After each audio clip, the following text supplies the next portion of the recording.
Hi, I'm Peter Travers, movie critic for Rolling Stone, here to tell you what's at the movies this Easter weekend. You know, what are you going to see? And, you know, I know what the big thing is. It's Water for Elephants, and that every woman in the universe has got to watch Rob Pattinson go with Reese Witherspoon into a circus and play with the animals. So go, you know, I'm not gonna stop you from doing it. It's kind of interesting to see Rob Pattinson with color in his cheeks, you know, because he's always been this vampire looking horrible, and Reese looks nice, but I'm telling you, you wanna know who should get nominated for an Oscar for Water for Elephants?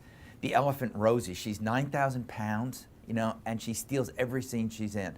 But I won't say anything more. I'm just gonna go with my choice for the movie to see this weekend, and that would be a Morgan Spurlock documentary. Now remember Morgan Spurlock, he got famous when he did Super Size Me by spending a month shoving Big Macs down his throat.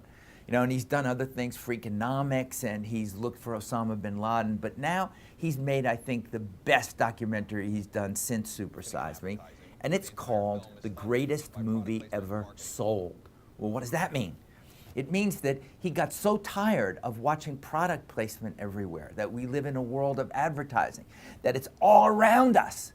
Not that you see it around me, but Morgan Spurlock sees it everywhere he looks, and he made a documentary, and the actual Mark Twain satire of it is that he got the product people to pay for it. He went to these places. We watch him go to, you know, he gets turned down by Coke and Pepsi and places like that, but he gets people to actually finance his movie that is a movie that tells you, even while you're laughing, that we're going to hell in a handbasket, that everything has a product placement on it. Can you imagine? I would never do this.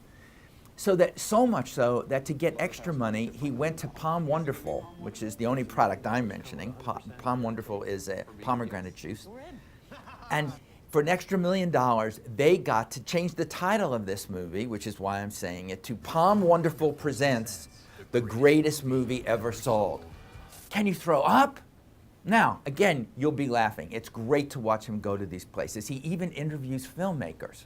You know, J.J. Abrams is there.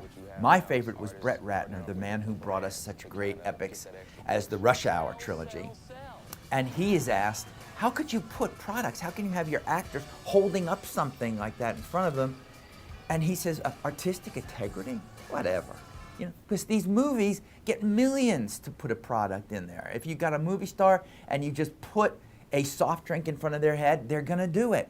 Anybody's gonna do it. He interviews Noam Chomsky, he interviews Ralph Nader. Ralph Nader is asked at one point where we could go to avoid advertising, and he says there's only one place, asleep. And it's true. There's also like a moment where we go to Sao Paulo, Brazil, the only city on the globe that said, we don't like this, we're gonna rip it down from our buildings. No advertising ever. It looks like paradise to me. People, why are we doing it? What has NASCAR done to this nation that all we have is product, product, product? I don't like it. I will never do anything like this. I say you should see this movie because even when you're laughing, you're gonna choke on that laugh. But people, we're really destroying ourselves. And Morgan Spurlock's movie, POM Wonderful Presents The Greatest Movie Ever Sold, is the most fun you'll have this weekend at the movies and the one that will make you most sick. And I'm Peter Travers.